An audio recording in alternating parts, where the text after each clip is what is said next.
জগন্নাথের প্রাণ প্রতিষ্ঠায় মিশে গেল হিন্দু মুসলিম। বাংলার মাটিতে আবারও ঘটল ঐক্যের নজির। অক্ষয় তৃতীয়ার পূর্ণ লগ্নে দীঘার সমুদ্রের তীরে হলো জগন্নাথের প্রাণ প্রতিষ্ঠা। অংশ নিয়েছিলেন রাজ্যের মুখ্যমন্ত্রী মমতা বন্দ্যোপাধ্যায়।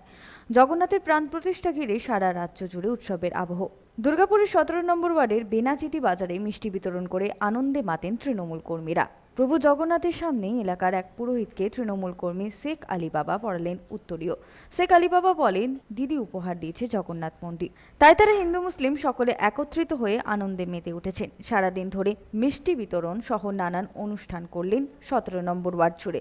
মাননীয় মুখ্যমন্ত্রী বাংলার মানুষকে কথা দিয়েছিলেন যে আমরা এখানে একটা জগন্নাথ ধাম করব। সেই জগন্নাথ ধামটা আমাদের উপহারটা আজকে দিয়েছেন।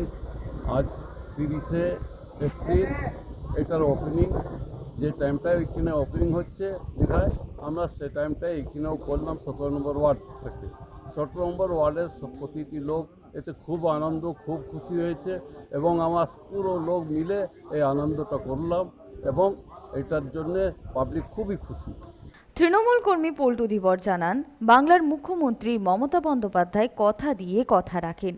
অক্ষয় তৃতীয়ার শুভ দিনে জগন্নাথের মন্দিরের উদ্বোধন হলো, তাই তারা সবাই মিলে আনন্দ করছেন। সারা রাজ্যের সাথে তারাও মিষ্টি বিতরণ করে সবার সাথে আনন্দ উপভোগ করে নিলেন। পশ্চিমবঙ্গের মাননীয় মুখ্যমন্ত্রী কথা দেয়, কথা রাখে। আমাদেরকে বলেছিলেন পশ্চিমবঙ্গের বাসীকে জগন্নাথ ধাম আমাদেরকে উপহার, সেটা আজকে 30শে এপ্রিল অক্ষয় তৃতীয়ার শুভক্ষণে আমাদের আজকে দুপুর 2:30টার সময় দীঘাতে বাবা জগন্নাথ দেবের মন্দির উদ্বোধন হতে চলেছে। তার সঙ্গে সেই সময় আমরাও এখানে বাবা জগন্নাথ দেবের পুজো করে আরাধনা করে মানুষকে প্রসাদ খাইয়ে মিষ্টিমুখ করে সেটাকে আমরা আরও আনন্দময় করে তুললাম। 2 নম্বর ওয়ার্ড, 2 নম্বর ব্লক, আর এটা আমাদের একটা তৃণমূল কংগ্রেস পরিবারের পক্ষ থেকে করা হচ্ছে। এখানে কোনো জাতি ভেদ বিবাদ নেই, দিদি বলেই দিয়েছে।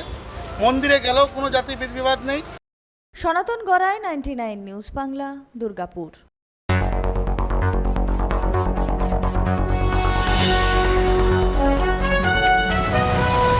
আপনারা দেখছেন 99 নিউজ বাংলা। বদলাবো আমরা।